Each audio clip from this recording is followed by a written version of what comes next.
Hello, everyone. Good morning or good afternoon, depending on where you are in the world, to today's Protect webinar. Fantastic to have so many of you here again. We're really happy with how this webinar series is going, and there are plenty more to come with us. So today, as you'll know, we're going to be unpacking what it really means to deliver a good customer outcome and how that differs from delivering a good customer experience, as well as talking about what designing a good outcome for your organisation, for your customers would look like. Before we get started, though, I'd like to extend a big thank you to Voice, who are the sponsors of Protect webinar series for 2025. You'll hear from them next month. They're an innovative leader in AI-driven compliance monitoring, helping financial service firms enhance customer outcomes and streamline regulatory adherence. We're delighted to have their support for this year, of course. For those of you who don't know me, I'm James Edmonds, and I work across financial services in vulnerability, consumer duty, and customer experience strategy and management. I also run the Protect Association, a growing network dedicated to improving regulatory understanding, customer outcomes, and industry collaboration. We focus primarily on UK insurance, but there'll be plenty of learning for anyone in financial services here today. A few people recently have asked me about why being a paid-up member of Protect would help their business. So, following a recent event, we put together a little video, which we're going to play now.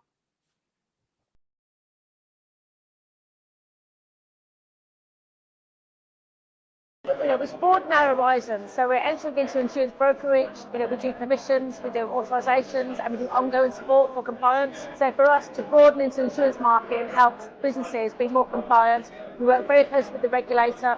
So working with the regulations, getting these guys, make sure they're compliant, and giving them advice when we need to. So being part of Protect has influenced the organisations that I've worked for and the business that I'm in currently by simply being a voice in the market. Protect allows us to meet a variety of people, and I generally tend to bounce ideas with various members of Protect, and you generally get a very candid and good feedback, and that has been invaluable and keeping ourselves slightly ahead of competition. And it seems to me that Protect has got some really, really great people that understand the industry really well, understand how the insurance industry can better serve customers, protect customers, and I've really enjoyed being part of the session today. It's been a big part of my life, actually. It's had its ups and downs. At the end of it, you're left with a bunch of friends that you've made over the years, and they remain friends. My logo's always been, there's only friends that Protect. They're either old friends or new friends.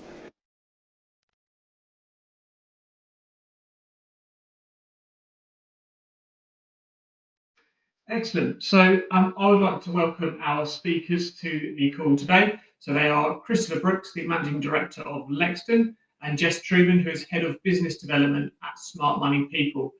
Before we dive in, just a quick reminder, post your questions and thoughts in the chat LinkedIn page, and we'll get to those in the last 10 or 15 minutes. And of course, if you're interested in joining Protect as a full member, then just reach out to me after the session, and we would love to welcome you to the network. Okay, so on to today's topic, experience versus outcomes. Christopher, I'm going to start off with a question to you. What's the difference? So can you quickly kick off by explaining the difference between customer experience and customer outcomes, and why in a consumer duty world this distinction matters more than ever? Yeah, thank you, James, and thanks for inviting me to be here today. Really delighted to be here.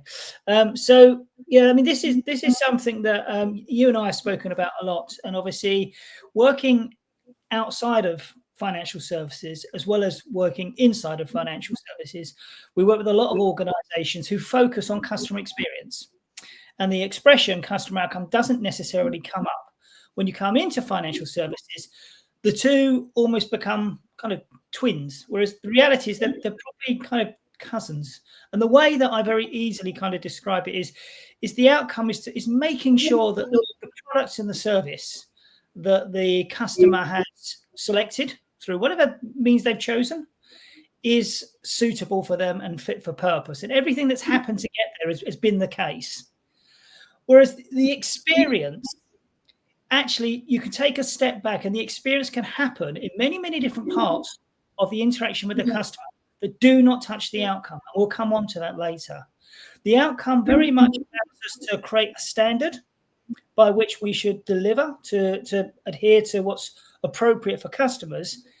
The experience can create distinction and differentiation, whereas potentially there's less opportunity for that with the outcome because we're all working towards it. So for me, they are the differences we're talking about here. And this wonderfully titled chart, the Evans experience versus outcome model, does try to kind of push those into different spaces where, you know, if you're not looking after the outcomes and you're not looking after the experience, then obviously you're going to fall foul of the regulator and going to fall foul of customers' expectations, because customers outside of financial services are having wonderful experiences with organizations, and we don't see the boundaries between different sectors really. Whereas obviously in the Nirvana is in the other quadrant where you're delivering excellent outcomes. But when you ask customers, what did you value about the engagement with us? They'll say it was the experience. You know, and if you can get to that point where, despite the fact that you're investing in consumer duty, customers are still selecting you because it's a wonderful experience, which could be, as I say, related to something that's not to do with an outcome, then you find yourself in a very enviable position. That's quite long there. I don't think that chart helped popping up because, again, forced me to talk about it. So I'll stop there and let Jess say something. Excellent. So Jess, from your perspective, working with customer insight and outcome measurement, etc., are you sort of seeing the same confusion with the companies you're working with between experience and outcomes? Yeah, for sure. So for those that don't know, Smart Money People is predominantly a review website, but we collect a lot of data in those reviews.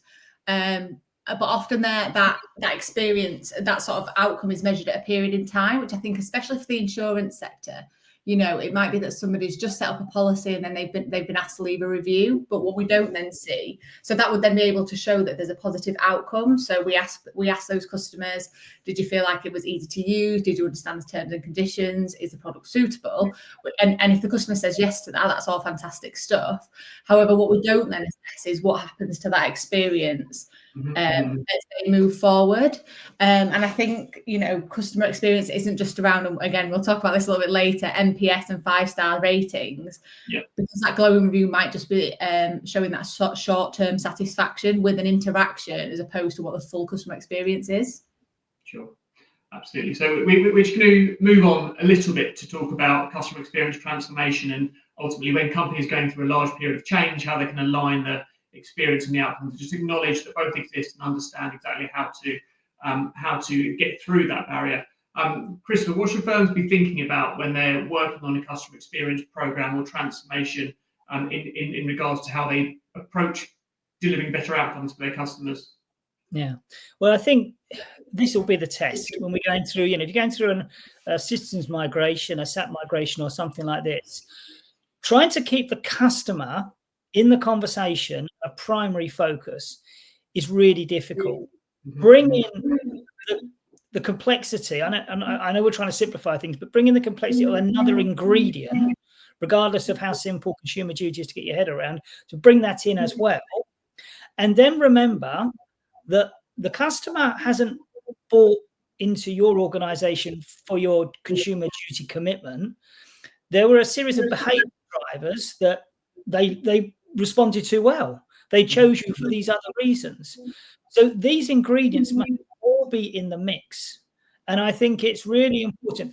I'm interested to understand just how deep into organizations an understanding of consumer duty has gone, so that when we go through transformations, those who are sitting in the back office or kind of third-party organizations who we're dependent upon really understand where the area for change can happen and where a constant's got to stay.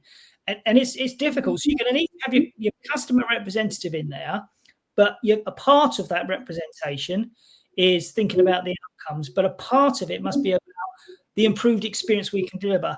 Otherwise, I think what we'll end up doing with some transformations is simply just crossing the line for customer outcomes, leaving behind all the wonderful opportunity for enhanced experience as well. Yeah, absolutely. And Jess, do you see I suppose, a clear link between firms that invest in experience and then those that achieve better outcomes? Yeah, definitely. I mean, we've worked with one company recently. We've worked with them for a long time, and they were always really hitting those great outcome scores. And they got a new head of customer experience in, actually, member experience. It was a building society, and interestingly, before he started, he mystery shopped, and actually what they found was that all of the statistics said that they were nailing it. And actually, in the 3 branches that he didn't have a great experience. Like on one occasion, they didn't close an account properly. On another, he was waiting so long that he actually left. And so I think people that really take the opportunity to go and investigate the customer experience and invest in it, and also not just going, as someone that obviously is a massive advocate of collecting reviews, people that leave things like reviews are often really engaged audiences. So again, it's about going to find those other stakeholders that might be able to tell you about a bad experience they have. So another good experience is if you do have something like a telephony system or an online form or something like that, you don't know what happened to the customers that never made it through. And so by investigating that customer experience, you are going to have better success. Yeah, absolutely. I think that's a really, really good example.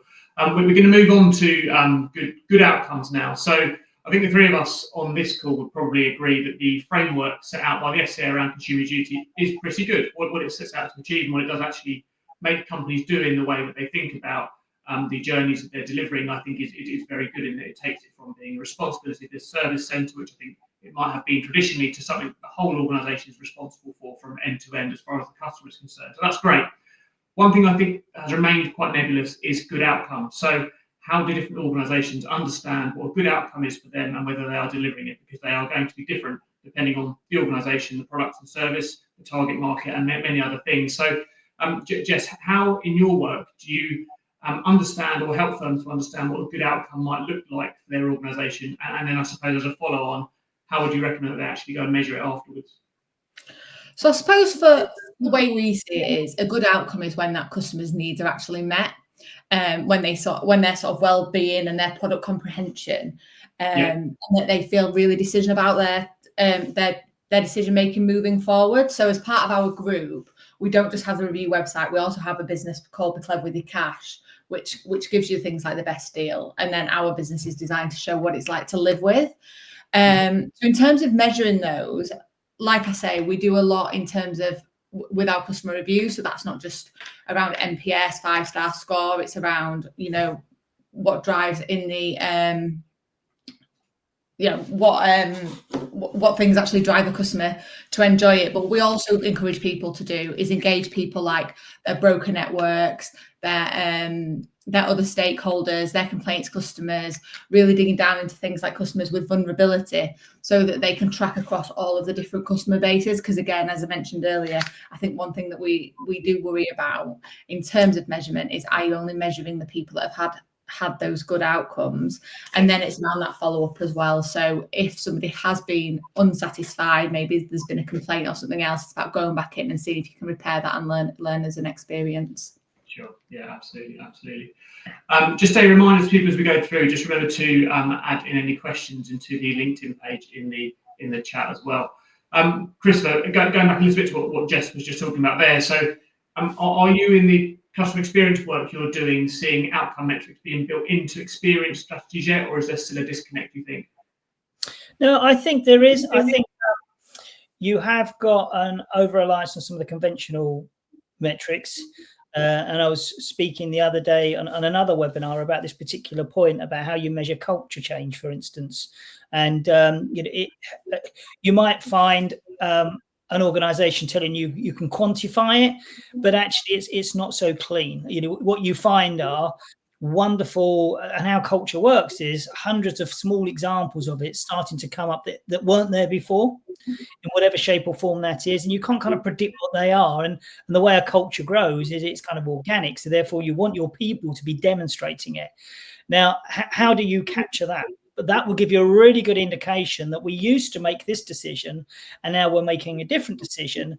That's clearly as a consequence of, hopefully you'd say, one, the consumer duty requirements we have, but two, our company's attitude and changing culture towards it. And it's that second part that you really want to understand. How well are we doing? How is this a competitive opportunity for us? The first one makes us realize, yeah, we're doing exactly what we should do. And you would hope that if it wasn't there, we'd be doing that anyway. Yeah. But we're doing what we should be doing. And it's the second part, that kind of culturally, are we now thinking about it? Because Jess makes a really good point that, it's going to be, at the moment, those who kind of come through the outcome, who are then asked how did it go. But I'll give you a really good scenario where there's quite a lot in every decision that we make that we don't understand. There are actually 300 behavioural drivers in every choice that we make. And we did a piece of work some time ago with treating customers fairly. Do you remember TCF? And only about a third of the indicators that were given actually affected customers' choice of which organisation. So there's a danger that you end up pegging all of your metrics around outcomes. And actually, yes, this is important to us and it's important to customers and it's important to the regulator, but it's not going to be the reason the customer chooses you over others. That's going to be down to all those other really important ingredients, such as your brand and your reputation and the experience you're actually providing. And some of those experiences don't fall into the remit. A good example, a good friend of mine, relatives passed away, and she's not dealing with insurance, it's banking, but actually she's not the customer. She's actually managing the probate. She's not the person who's actually the second to be contacted. That's another sister. So the challenge she's actually having in order to fulfill the probate requirements, it doesn't fit in here. It doesn't fit into this. So therefore, this is where thinking about the overall experience. As a consequence, she is telling everyone never to go near this bank again. This bank have invested heavily into customer outcomes.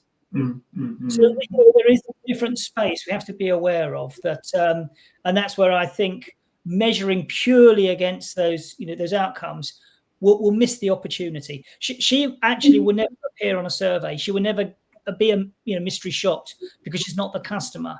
But it's having a massive impact on, and she's a very affluent person, has nowhere near a vulnerability category. But this is having a really detrimental impact on her because when the phone was answered, was like, okay, she explained what had happened, wasn't looking for empathy, was looking for acknowledgement, and was just told, okay, what was your dad's number then? What was your dad's account number? That's the starting point of the conversation. I think the bereavement journey is something a lot of firms need to do a lot of work on, obviously, an extremely emotive topic at the same time as well. We're going to talk a little bit now, as we slightly just touched on there, around where firms go wrong. So something that I would begin to call outcome blindness, let's say. So I suppose to both of you, happy for whoever wants to go first. Where do we think firms are most likely to get this wrong? Where does outcome blindness, what does it begin to look like in practice? I'm happy to go first. I think for us, that's where we talk to people about the real dangers, because they feel like because they've got that good NPS score, their customers are rating them well, they've got a 5-star Trustpilot score, not that I tend to mention them on these webinars, but they feel like they're nailing it. And I think that outcome blindness is a real worry. As I mentioned earlier, I think the biggest thing is, and as Christopher's just touched on, it's that who are you not asking, who are you not understanding by, that you're assuming just because sales are going up and NPS is doing well, that everything, everybody in those things are great. And the other thing is as well, I suppose, looking at it, just because the customer feels like they understood the product, or the customer feels like they had a good experience, do they know that actually there was a better interest rate for them, or there was a fuller policy for them, or there was a more optimized claims process that they could have done? There's a lot there around not the customer not knowing what they don't know. So, if a customer's main goal was to say, get out of debt using financial services, just because the customer feels like they've had a good experience from their money saving app, it doesn't actually, is there a way that financial institution can measure that person is working towards their goal? And that's one way that I think we try and work with customers to sort of say, well, just because your NPS is good, just because you've got this 5-star rating, has that customer achieved what they needed to achieve? And the obvious one, obviously, is have they been able to claim on their insurance in the way that they needed to, or, like you say, contact the relevant people to say in something like a vulnerability situation or a bereavement situation. Yeah, absolutely. And it's very much where the rubber hits the road in the commercial sense as well, isn't it? So the example you gave, Christopher, being around someone who is going through the bereavement process, unfortunately, and that they're in a position where, as you say, they are now on the detractor end of the NPS scale, without putting it crudely, so that they aren't going to be a customer that buys more, stays longer, refer others. So at that point, you can begin to see the link between customer experience and or customer outcomes and the commercial result of an organisation. So understanding those issues, getting both the experience and the outcome right, becoming absolutely key. Was there anything sort of around the outcome blindness that you wanted to add? Yeah, absolutely. I think with that one, that's easily resolved, that one, because if you have a customer outcome mindset, then you can take that kind of into different areas. I think in the chat, Samantha Hillian Burns has put it quite well here, that the difference is that if you're looking to measure your outcomes, this is going to be on the result of what the customer got, is what Samantha's saying. Whereas the thing that you won't necessarily get is that, how did it make you feel? I think Jess has said it really well. It may be a case of, I think I got a good offer, I think I got a good product, and I think it was suitable for me. Yeah. And then someone reveals, well, you could have had 2 sticky buns instead of the 1 sticky bun. You're going to be like, no, I don't feel so good about it. So understanding how it made people feel against their expectations of what they were going to get. And also, I think it's about recognizing the length of time you have. This is all focused around points of time. But actually, if I think about the life insurance products I have, and even some of the travel insurance and the general insurance, some of it's down to apathy. I've been with these organizations for many, many, many years. Yeah. If you're going to ask me truly, have they met, have they fulfilled their obligation, met the customer outcomes?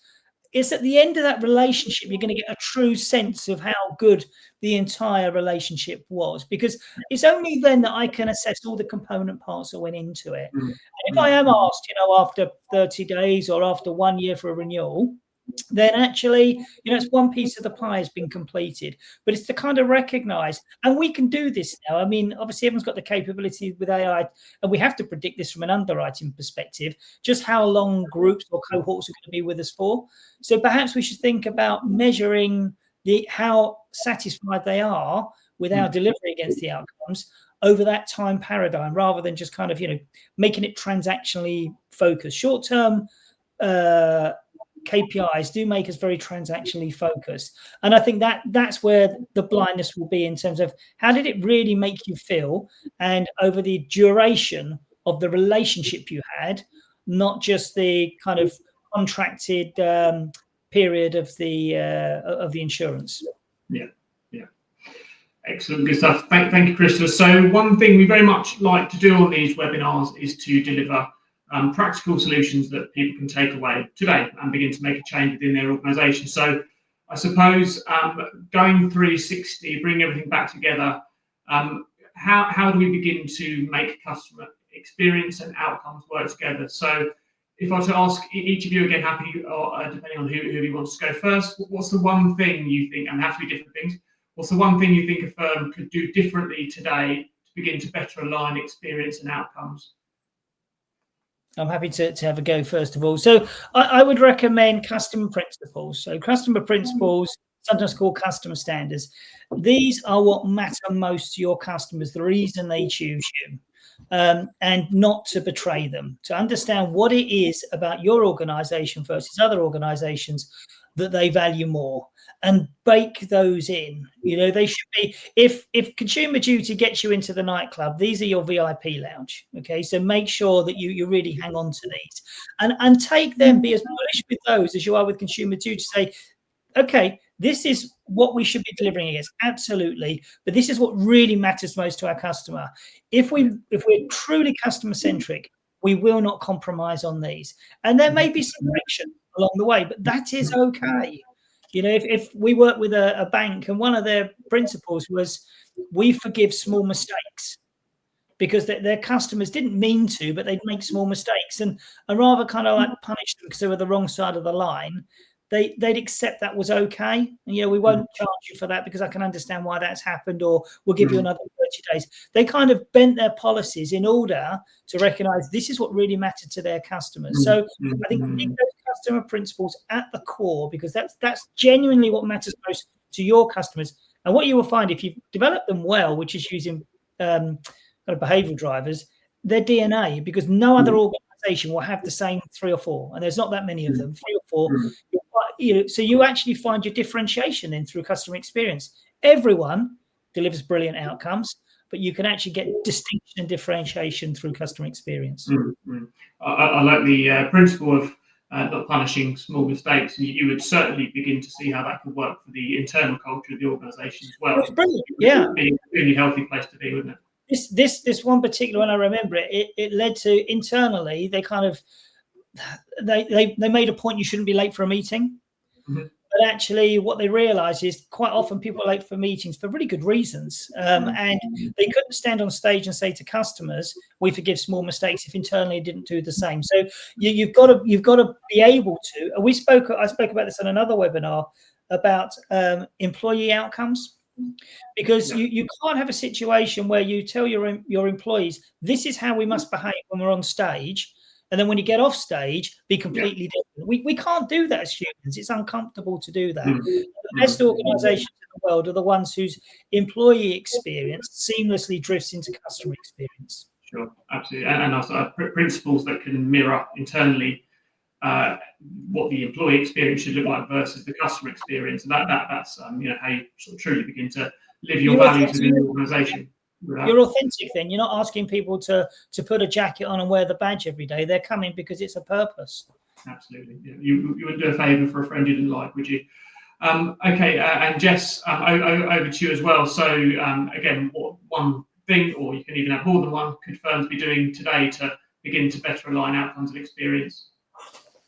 Yeah, before I go on to that was really interesting what Christopher's just said. I was at an Equity Release Council event yesterday, and the council have very much tried to take their own charter, because Equity Release has got a bit of a reputation in the past, and the council have done a lot of work to try and turn that around.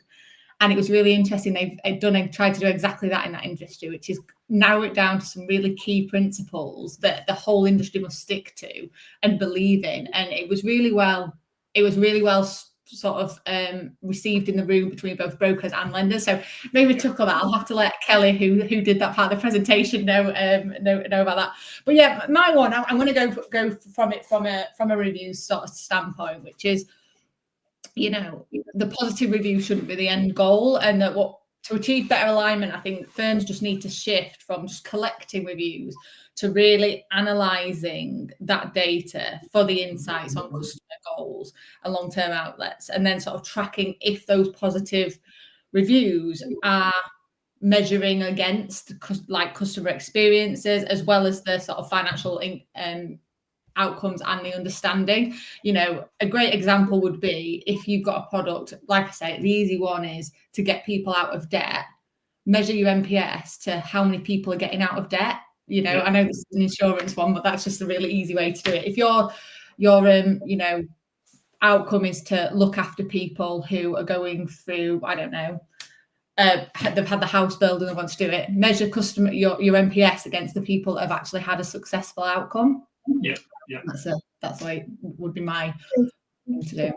I just want to add another one as well.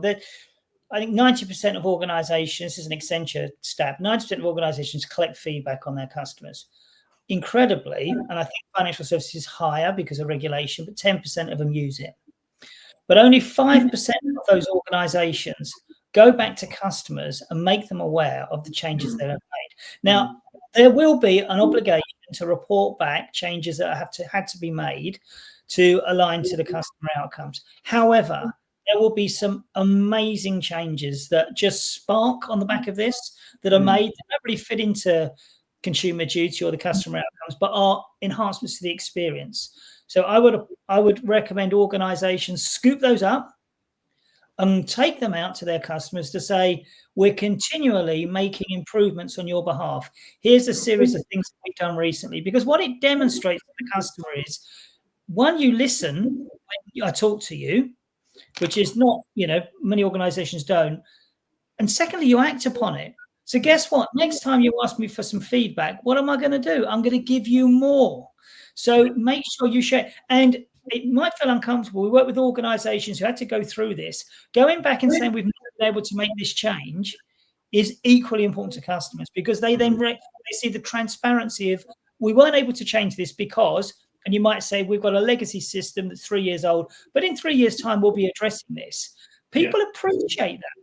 They really do appreciate the fact that I understand now why that change has not happened. So, and that's not just externally, do that to colleagues internally. Because if you were to stop and look at the amount of internal comms that go out in the organization, how many of those are actually reflecting improvements we've made to the customer experience? We normally find it's less than 10% of the internal noise.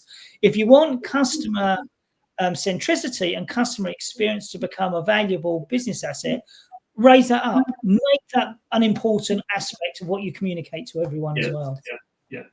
I don't know about you two. I imagine you'd agree. I've lost count of the amount of organisations you speak to about beginning doing customer surveying, and then they ask about how good the response rates will be, and then discuss how they never really have done anything with the feedback before. Well, the response rates will be low if you don't tell people what you're doing for the back end, because they'll assume it goes into a black hole. And normally, as you said, Christopher, it does. So that's that should be under consumer duty. I think you should not ask for information back from customers unless you can demonstrate you're going to do something with it. I think it's just, it means it's harder for those who are doing it, because we don't realize some do and some don't. But actually, it's a gift and it's respectful. It's like, standing in an old insurance brokerage, customer talking to you, and then you turn your back and walk away and don't listen to anything they've said. It's an opportunity to really demonstrate we care. Yeah, absolutely. And I think that from a consumer duty perspective, specifically, to be able to say to the FCA in your board reports, or if they were to contact you on an ad hoc basis, we are using our customer feedback aligned to consumer duty to set out our customer strategy, as well as the tactical improvements we can make, or when we close the loop and go back to customers when we heard something. Or the FCA want from that. Demonstrate how you've moved it from being a feedback piece, so as Jess is saying about, broadening it out from just a feedback mechanic that marks our homework to an experience our customers actually look forward to. Now, I know that sounds strange, but we've worked in sectors where clients will say, and one of the reasons I choose to work with you is because you listen to me and you act upon my best interests. So it is possible to elevate something like that to become a point of distinction in your offer. Yeah. Absolutely. Okay, so I have one more question to ask Christopher and Jess. So remember to keep your questions coming into the comments in the chat on the LinkedIn page. You can see a few coming in, which is great.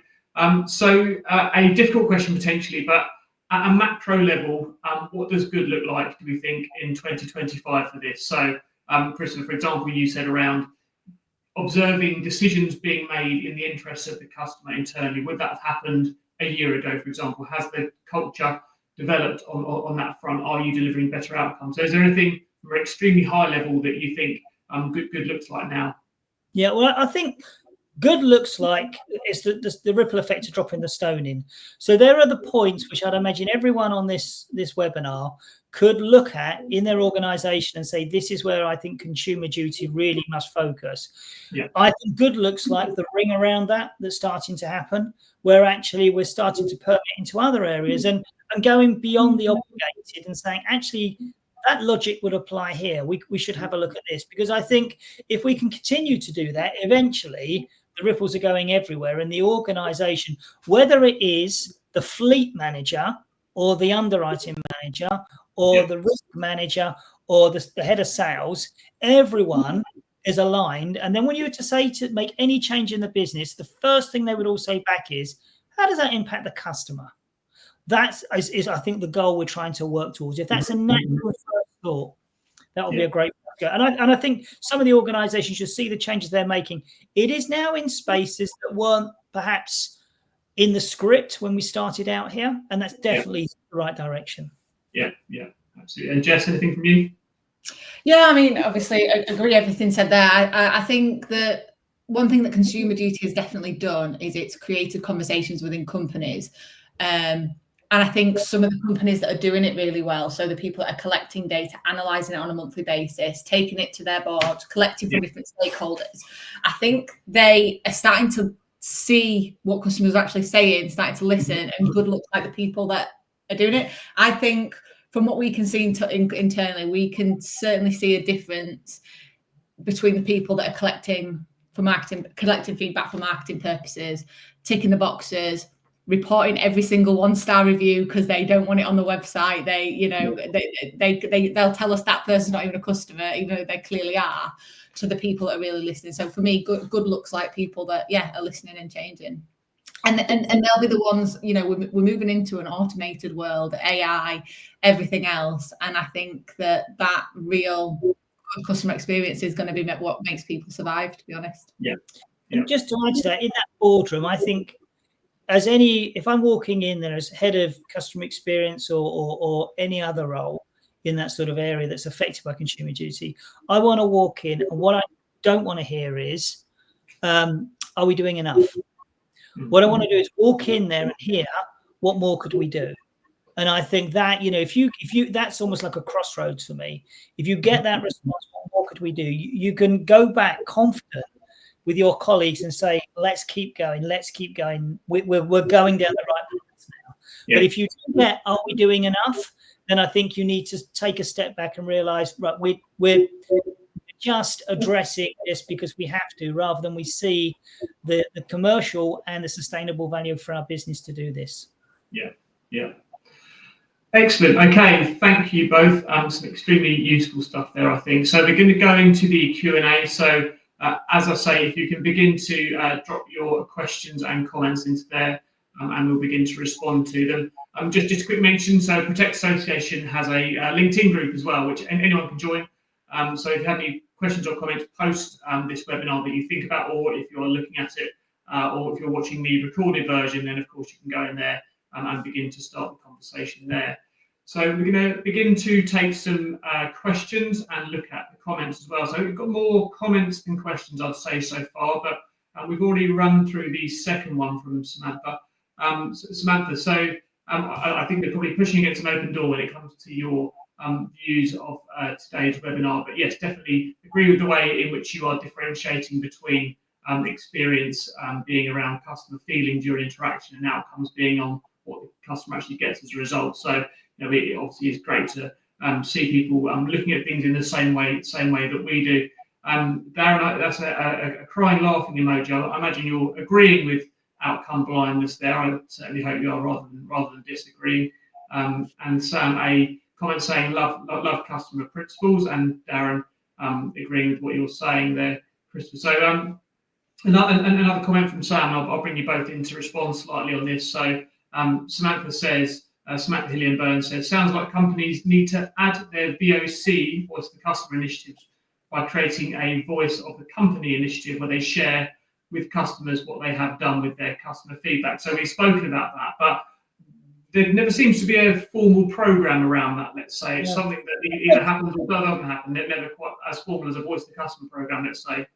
Yeah, in other sectors, it becomes an experience in its own right, and customers value the fact that there is this opportunity for them to voice and hear and come back. And, it's very big in B2B, but it's equally applicable in direct to consumer to actually bring the organization. It's kind of like, apologies to those who aren't football fans, but it's like being invited into the dressing room of your favorite team. You do get a sense of value that you have. And then when you hear, my God, behind the scenes, these people are working on behalf of me each and every day. And customers, we might say they just want it to be effortless. Well, of course they do. But at the same time, like we all want to know that when we tap our debit card, that Visa's pushed it through, or 20 or 30 different security points around the world. We don't see that. But actually, when you see that happen, you go, my God, that's amazing. And that's exactly the same here, that, customers are aware of the changes that we're making on their behalf, and we can package it to them in a way that is of value. It will, I can promise you, be an enhanced experience. And guess what? When you then say, how satisfied are you with this organization? That then will be one of those really positive things that comes to the forefront of their mind, which is they're transparent, I can trust them, and they're we engage. We have an engagement here, which is one of the issues insurance companies always have, because we set it up and we switch off. But it's a good opportunity doesn't remind you to say, oh, yeah, let's cancel it. It reminds you to say, this is why I should stay with this company. Yeah, absolutely. Okay, and a comment from Duncan there saying listening and acting, great points to use as examples in consumer duty reporting. Yeah, absolutely. So it's not just about measuring, it's also about displaying in your board reports exactly what you're doing about what you've been measuring. And again, insight to action, it's the basic principles of customer experience. I think that will be an important part of that report in the early years to demonstrate, because we're not all going to get it perfectly right, and it takes a while for these things to, they've got lag indicators and things. But if you can show how, as part of our recruitment policy, these are now things that we score our employees against, or a percentage of the training time. And as I mentioned earlier, communications have been increased to focus on these topics. That's going to be a really strong indicator to the regulator that you're committed to it. So not just the performance indicators. And in fairness, sometimes we might get the performance indicators wrong, even though we're trying our best. And I think to demonstrate intention before you get the actual achievement will be well received. Yeah. I think I've got just one quick thing to add on the sort of board report of consumer duty, and I'd say we could talk for an hour on that itself, but I think James and I recently did a webinar where we did just that. I think one worry about, for me personally, as somebody that loves customer reviews, is this idea that using just a review score can be used for outcomes. I think unless you are deep diving into it, you're understanding what the customer's saying, and you're going out to every single stakeholder, brokers, vulnerable customers, complaints people. I think, but like I say, I think if you can lay that out in the start and begin to understand those things, and it doesn't have to be public, there are ways you can do surveys that are private. Collecting customer feedback has become such a public thing, and obviously I'm a massive advocate for that. Customers want to see negative reviews, but I do think as well, if you were nervous about that, collect it privately and make sure that you're getting all of those different customer types, because just asking to engage customers that have just signed up for an insurance policy through Go Compare is not going to show good outcomes or good customer experience. Yeah, and I think also remember the stories behind the numbers. So bring genuine individual customer stories into your reporting, and you don't have to just show where good outcomes or good experiences are taking place. You can show poor ones to hopefully promote or deliver a increased amount of focus on activity within an organisation, and use them to get your exco to understand. We might have a good number that might be a 92% of something you're measuring, but the 8% are still experiencing something that might be exactly what you've set out to them to deliver. And within that 8%, 80% of those might be experiencing the same issue. So therefore, what is your plan to go and resolve that thing? And that's really where I think the highest performing company will be focusing their attention. Well, one quick question from me, and I'd be interested to see what you guys think of it, just while I was thinking that. How do you think we can measure good outcomes for people that are using sort of these third-party sites? So I work a lot in the mortgage sector, as I mentioned, and one of the biggest things that mortgage companies struggle with is they never speak to their customers. They take 60 direct debits over 5 years, and so how do they prove that they've got good outcomes? And I'm having those conversations every day. And I suppose with the sort of use of third parties like Go Compare and things like that, have you got any sort of thoughts really quickly on the insurance sector? Because that, I imagine, is very, very similar. You choose that policy because you get your 2-form via CAT, and then you never have to claim and you renew. How do you measure that customer has had a good experience? Do you want to go, Christopher? Well, I think first and foremost, it's going to be down to, in the insurance company, when you're signing up the partnerships with those third-party websites, that you do the CX Safari yourself, that you walk through each and every stage and you become the accreditor. Would I sign this off as being as delivering good customer outcomes? And if you can't answer that honestly as yes, then you've got to decide, if it's not good enough for me, it's not good enough for my customers. That's first and foremost. Now, I know there's massive commercial pressures on that, and maybe some of those third parties will say, well, it doesn't affect us, so what does it matter? But that's where the duty of, I think, collaboration comes, where, as an industry, we come together to say, these are some of the standards that are applied to our business, and our customers will experience our business through these other entities, and therefore this is the expectation we have of those as well. So I think it's integrity, and that's where it moves from being obligated to becoming a culture, because you're always thinking hang on a second, I've just been through that price comparison website. If my customer goes, that's awful, that really doesn't work for them, or the criteria they're using really doesn't feel like the right criteria. And you have to raise your hand and say, can we address this, please? Yeah, absolutely. I think integrity is a key one there. Not only integrity in terms of doing the right thing, but in terms of integrity of the program, I would say. So often you'll get a further say, our NPS is plus 62 and we're aiming for 70, we'll be market leaders. But you look under the bonnet and that they're only surveying a certain set of customers. It's only for the new business journey, and actually you aren't genuinely going to improve the experience, because the customers don't really care what your NPS number is, and they're never going to know what it is. But to actually improve their experience and therefore their outcomes and deliver a better commercial result is where you would need to begin to aim to end up and not have a vanity metric that the CEO is obsessed on improving. And if you look at the outcomes, it doesn't say in there, one of the things that you must do is deliver a product that your customers will recommend to other people. Yeah. And yet that's a particular question we're asking. Yeah. I've never in my life taken anything up on the criteria that I hope to recommend it to other people.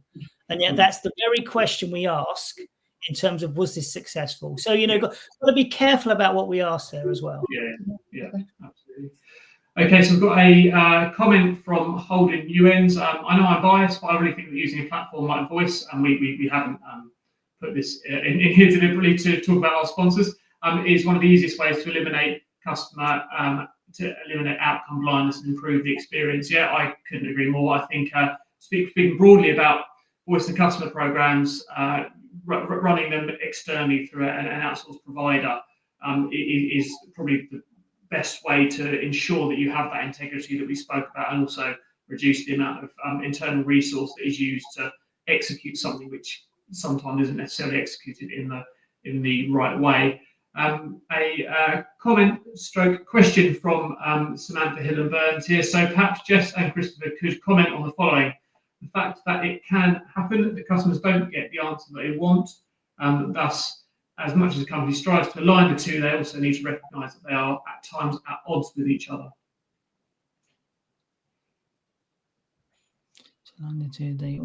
Yeah, I think so. I mean, I think part of the duty is, how you manage things when they go wrong, isn't it? So, I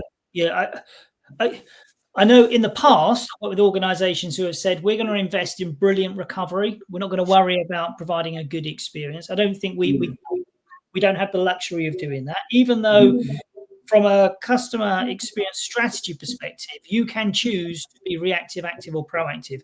The regulation is pushing us away from being reactive, which is a choice.